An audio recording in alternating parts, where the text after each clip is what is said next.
પ્રિય વિદ્યાર્થીઓ, આજે આપણે મોલારિટી અને નોર્માલિટી વચ્ચેનો સંબંધ જોશું. મોલારિટી બરાબર 1000 ગુણ્યા દ્રાવ્યનું વજન છેદમાં દ્રાવ્યનો અણુભાર અને કદ મિલીલીટરમાં હોય છે. નોર્માલિટી એટલે 1000 ગુણ્યા દ્રાવ્યનું વજન છેદમાં દ્રાવ્યનો તુલ્ય ભાર એટલે ગુણ્યા કદ મિલીલીટરમાં હોય છે. હવે નોર્માલિટીને મોલારિટી વડે ભાંગીએ એટલે આ સૂત્ર અહીંયા આવશે, આ સૂત્ર અહીંયા આવશે. આ નોર્માલિટીનું સૂત્ર, આ મોલારિટી. છેદનો છેદ અંશમાં લીધો એટલે 1000 × W2 દ્રાવ્યનું વજન એને ગુણ્યા M2 અને કદ મિલીમાં. અંશનો છેદ છેદમાં આવશે 1000 × W2 E2 અને V મિલીમાં. કદ ઉડી જાય, W2 1000 ઉડી જાય, M2 ના છેદમાં E2 એટલે દ્રાવ્યનો અણુભાર છેદમાં તુલ્ય ભાર. દ્રાવ્યનો અણુભાર છેદમાં દ્રાવ્યનો તુલ્ય ભાર લીધો, એના બરાબર અંક n આવશે. તો n/m બરાબર સ્મોલ n થશે. આ સામે લઈ જાઓ એટલે નોર્માલિટી બરાબર n × m થશે.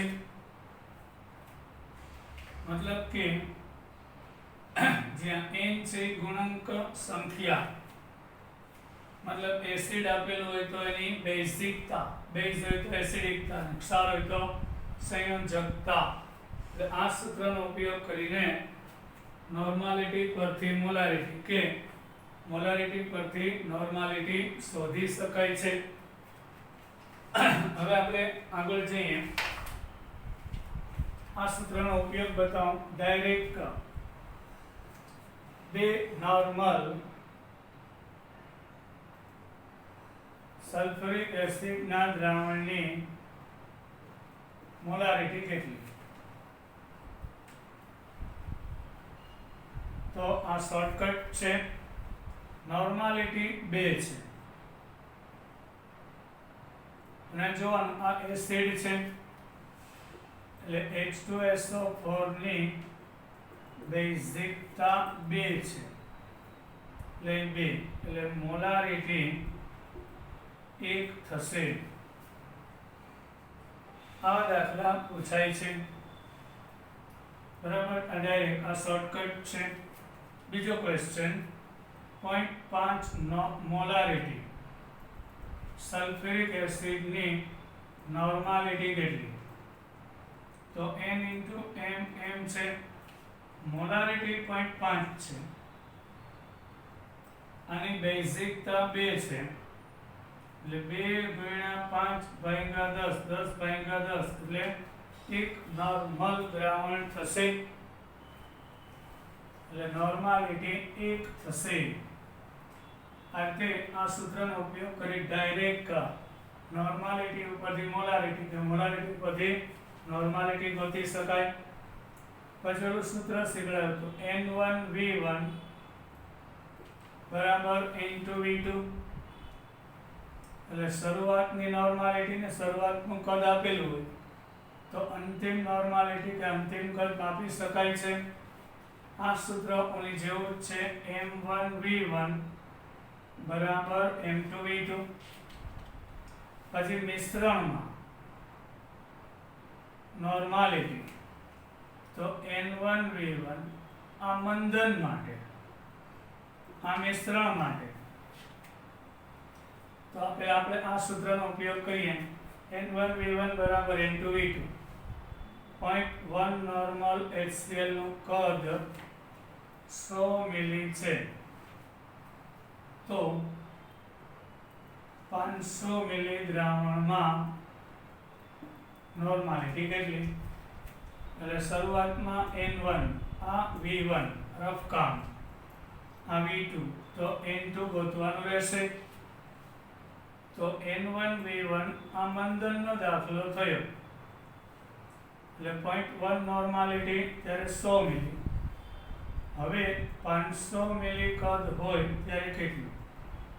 0.1 ગુણ્યા 100 ભાગ્યા 500, 0.1 ભાગ્યા 5, 1/5,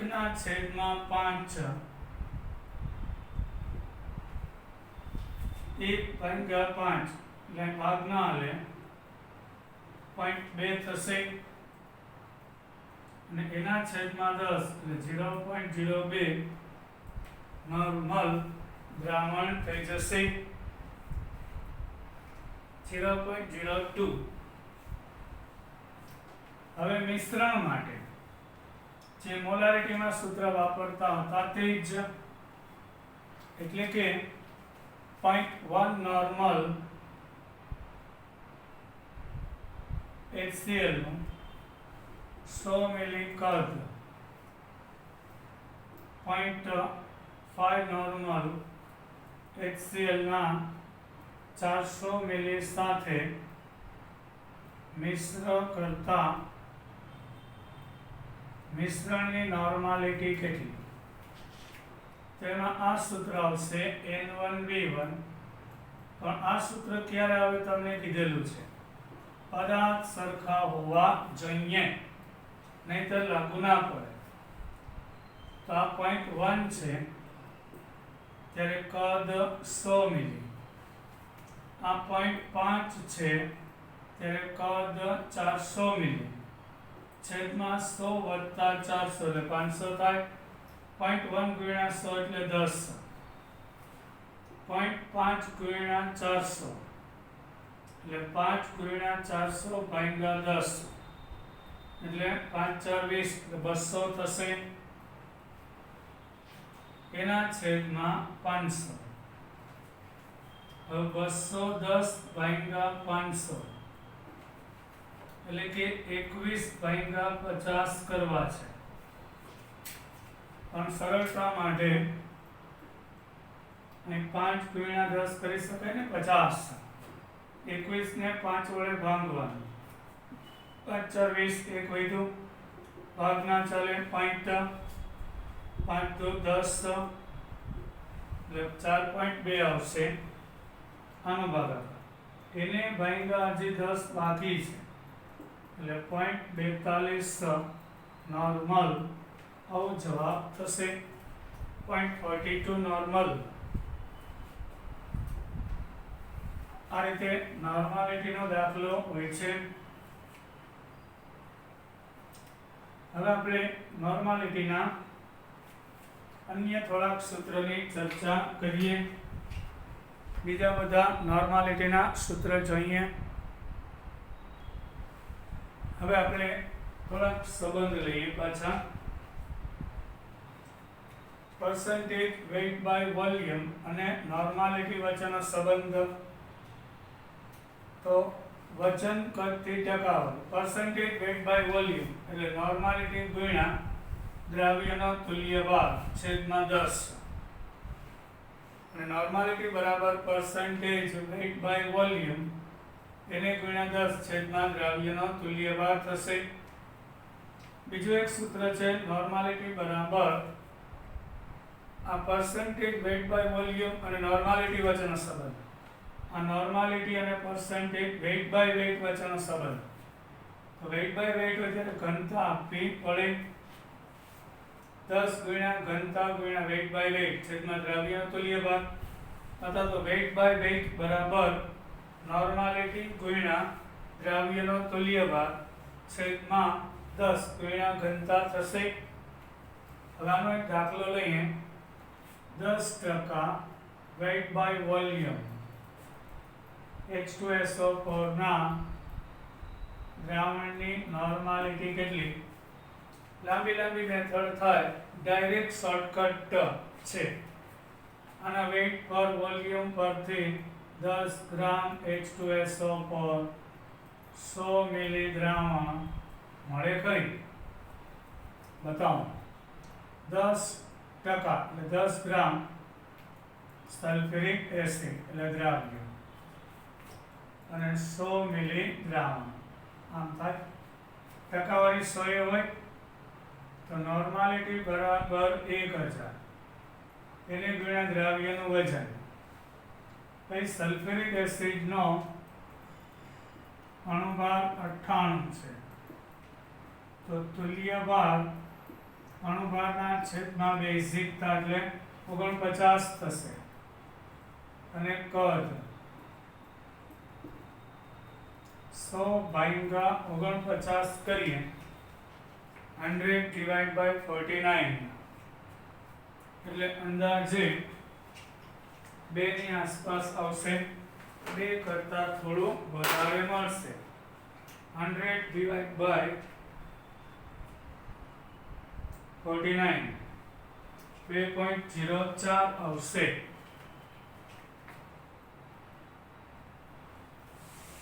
હવે આ સૂત્રનો ઉપયોગ કરીને આપણે જોઈ લઈએ percentage weight by weight 10 weight by volume 10 10 ગુણ્યા 10 100 દ્રાવ્યનો ડાયરેક્ટ થઈ ગયું. આ સહેલું પડે એટલે 2.04 નોર્મલ થશે આપણો જવાબ. હવે weight by weight આપેલું હોય તો શું કરવું? 10% weight by weight સલ્ફ્યુરિક એસિડના દ્રાવણની ઘનતા 1.032 ગ્રામ પ્રતિ મિલી હોય તો નોર્માલિટી કેટલી? તો અહીંયા આગળ નોર્માલિટી બરાબર 10 ગુણ્યા ઘનતા એટલે 1.032 percentage weight by weight એટલે 10 છેદમાંનો તુલ્ય ભાર હમણાં જ ગણ્યો 49 તો 100 ગુણ્યા ઉપર 10 ગુણ્યા 10 એટલે 100 ગુણ્યા 1.032 એને ભાગ્યા 49 2.106 આવશે. રાઉન્ડ ઓફ કરીએ આ 6 5 કરતા મોટું એટલે 2.11 નોર્માલિટી જવાબ આવશે. થયું તો નોર્માલિટી આપેલી હોય તો percentage weight by weight મળી જાય. તો આ દાખલા માટે આપણે ગણીને જોઈ લઈએ કે નોર્માલિટી 2.106 છે. ઊંધું દ્રાવ્યનો તુલ્ય ભાર 49 10 એને ગુણ્યા 1.032 એટલે percentage weight by weight મળે એટલે 2.106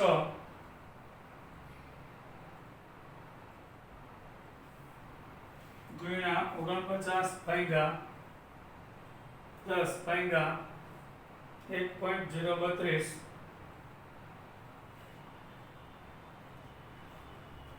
9.999 આવે એટલે 10% થઈ weight by weight.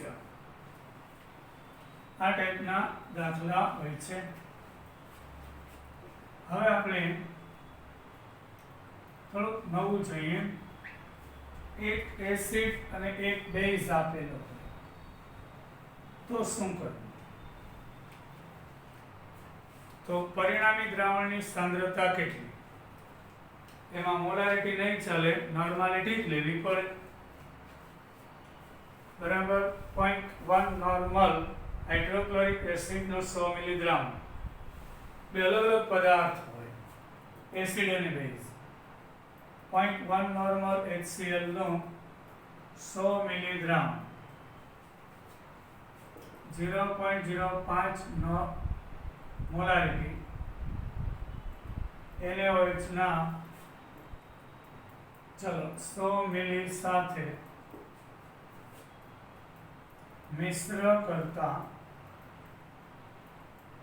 પરિણામી દ્રાવણની સાંદ્રતા કેટલી?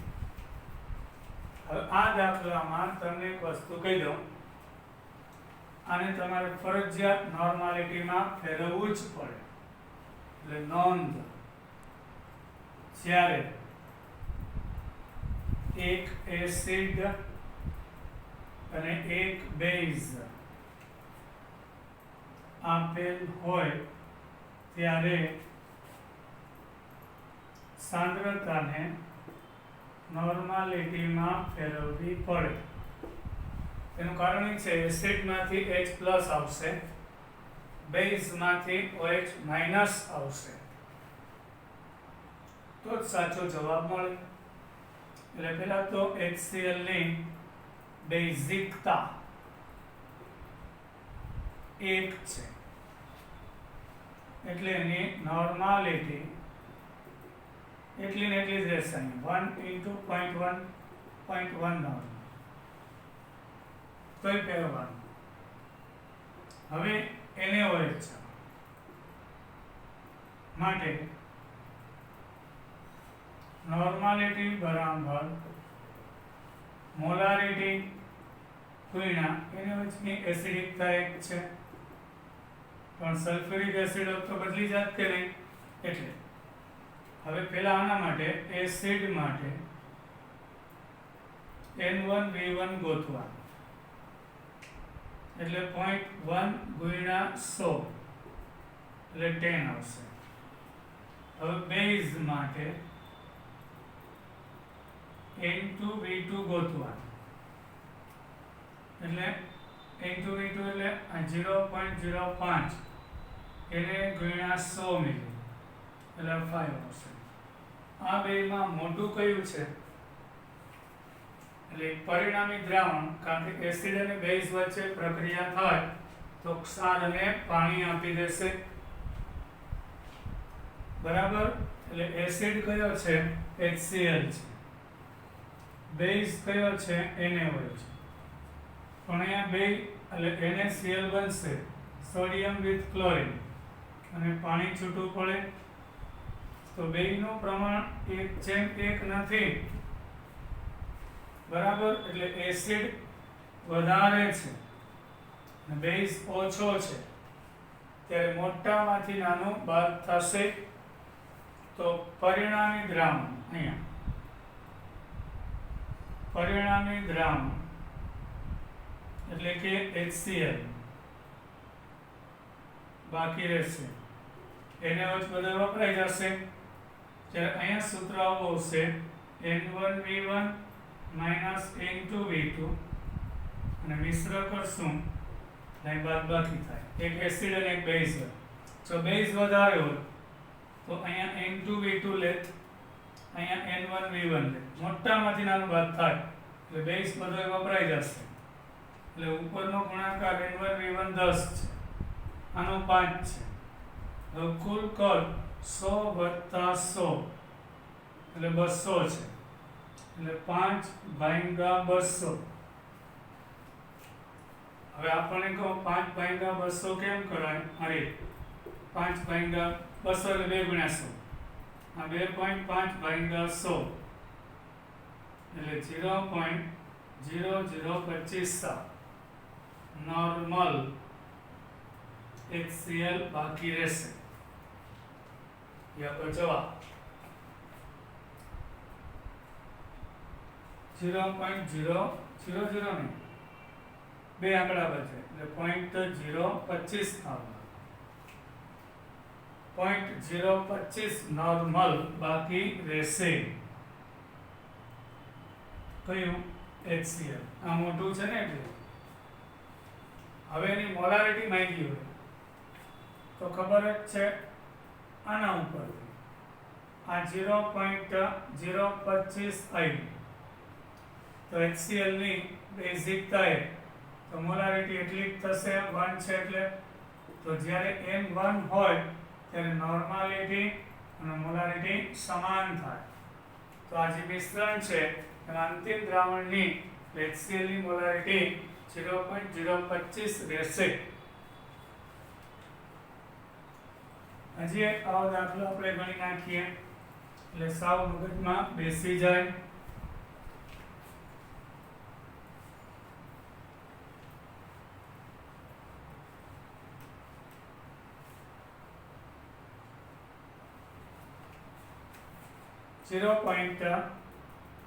0.05 મોલારિટી સલ્ફ્યુરિક એસિડનું 100 મિલીગ્રામ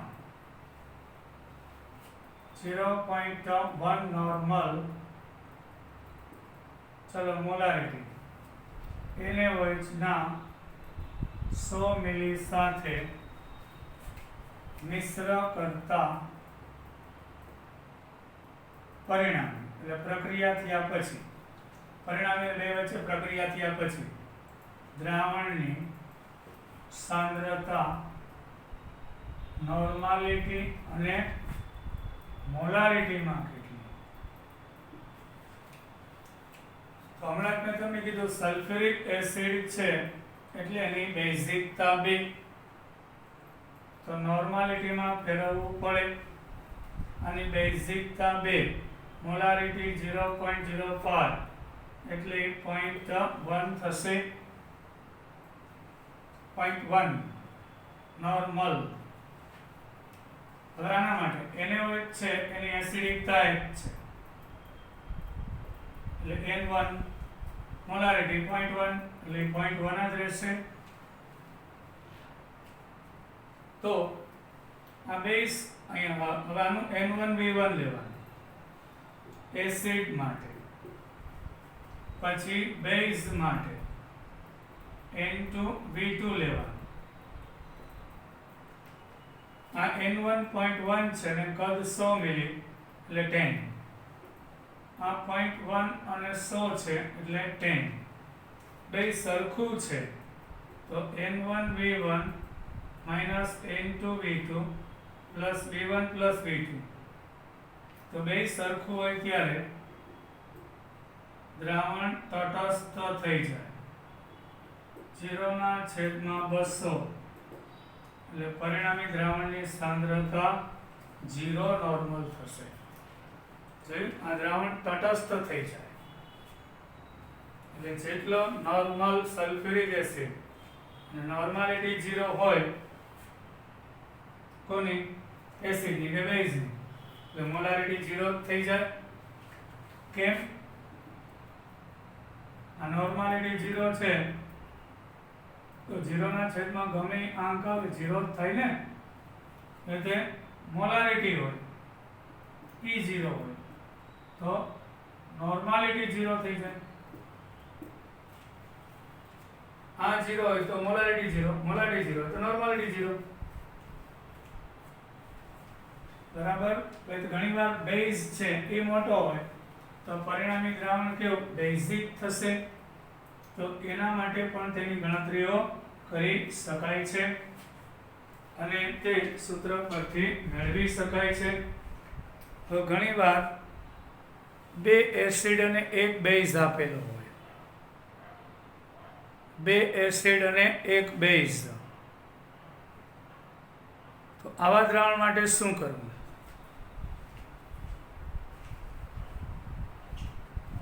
चलो 0.1 नॉर्मल डायरेक्ट नॉर्मल HCl નો 100 મિલીગ્રામ તથા 0.01 મોલર સલ્ફ્યુરિક એસિડ નો 100 મિલીગ્રામ સાથે 0.05 નોર્મલ NaOH નો 100 મિલીગ્રામ મિશ્ર કરતા પરિણામી સાંદ્રતા કેટલી બધી નોર્માલિટી છે એટલે કંઈ ફેરવવાની જરૂરત નથી તો ડાયરેક્ટ N1V1 લઈએ 0.1 ગુણ્યા 100 એટલે 10 થશે આ એસિડ 1 માટે પછી એસિડ 2 માટે N2V2 લઈએ 0.01 ગુણ્યા 10 એટલે આ 1 થશે 0.01 ગુણ્યા 10 એટલે 1 થાય પછી આ બેઝ છે એના માટે N3V3 લઈએ તો 0.5 ગુણ્યા 100 એટલે 50 થશે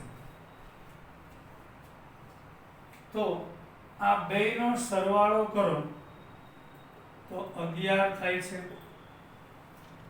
તેના કરતાં મોટું છે એટલે એસિડોનો સરવાળો બેઝ એની બાદબાકી, તો મોટામાંથી નાનું બાદ થાય એટલે N3V3 minus N1V1 plus N2V2, કારણ કે બેઝ વધારે છે એસિડ કરતા અને છેદમાં ત્રણેયના, કારણ કે મિશ્ર કરશું એટલે ટોટલ 100 + 100 + 100 300 મિલી થશે. તો પરિણામી દ્રાવણ બેઝિક હશે એટલે પરિણામી દ્રાવણમાં NaOH ની સાંદ્રતા નોર્માલિટીમાં મળશે એટલે અહીંયા 50 લેવાનું, -10 + 1 છેદમાં 100 + 100 + 100 એટલે 50 - 11/300 એટલે 39/300. હવે 39/300 એટલે 3 × 100 13 × 39 એટલે 0.13 નોર્મલ NaOH બાકી રહેશે. એની મોલારિટી માંગી હોય તો આ સૂત્ર છે, આ 0.13 નોર્મલ આવ્યું એટલે 0.5 નોર્મલ હતું, એમાં આ બે એસિડ વડે તટસ્થ થઈ ગયું, સલ્ફ્યુરિક એસિડ અને એને વચ્ચે વપરાઈ ગયું, તો 0.13 નોર્મલ. તો આની NaOH ની એસિડિક થાય તો એની મોલારિટી પણ એટલી જ થશે. જ્યારે N1 આવતું હોય ને ત્યારે નોર્માલિટી મોલારિટી બે સમાન રહેશે. આ રીતે દાખલા ગણવાના હોય છે. બધાને સમજાય છે ને?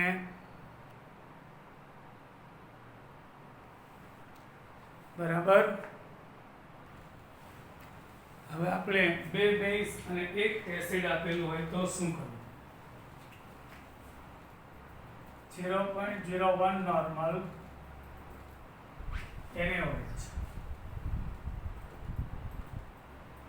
નો 100 મિલીગ્રામ તથા 0.005 નોર્મલ પોટેશિયમ હાઇડ્રોક્સાઇડનું દ્રાવણ 100 મિલી ના મિશ્રણમાં 0.01 નોર્મલ સલ્ફ્યુરિક એસિડનું 50 મિલીગ્રામ ઉમેરતા મિશ્રણની નોર્માલિટી કેટલી? ચલો અહીંયા NaOH લઈએ. તો આપણી જે ટ્રીક હતી તે ટ્રીક પહેલા તો N1V1 એસિડ 1 માટે 0.01 × 100 એટલે 1 થશે. એસિડ 2 માટે બેઝ 1 બેઝ 2 એટલે N2V2 લેશું 2 સેકન્ડ 0.005 એને ગુણ્યા 100, તો અહીંયા આગળ 100 ગુણો એટલે 0.5 થાય. 0.5 પછી એસિડ માટે N3V3 લઈએ 0.01 ગુણ્યા 50, તો 1/100 અને 50 તો 0.5 થશે. તો આ વેલ્યુ ડોટ થાય, આ એટલે આ બેનો સરવાળો એમાંથી આ બાદ થશે એટલે પરિણામી દ્રાવણ અહીં બેઝિક હશે, કારણ કે આ બેનો સરવાળો મોટો એટલે આ કેસમાં N1V1 પ્લસ N2V2 એમાંથી N3V3 બાદ થાય અને ટોટલ કદ વડે ભાંગવાનું, તો પરિણામે વધુ કયું છે? બેઝ. એટલે પરિણામે NaOH ની નોર્માલિટી મળશે આનો ગુણાકાર 1 આવ્યો, આનો 0.5 અને આ 0.5 છેદમાં 100 100 100. તો ગમે તો આપેલું હોય, સરખું ના હોય, સોરી 50 છે એટલે 250 થાય. તો 1.5 માંથી 0.5 જાય ને છેદમાં 250 એટલે 1 ના છેદમાં 250 થાય. 1 ભાગ્યા 250 0.004 થશે.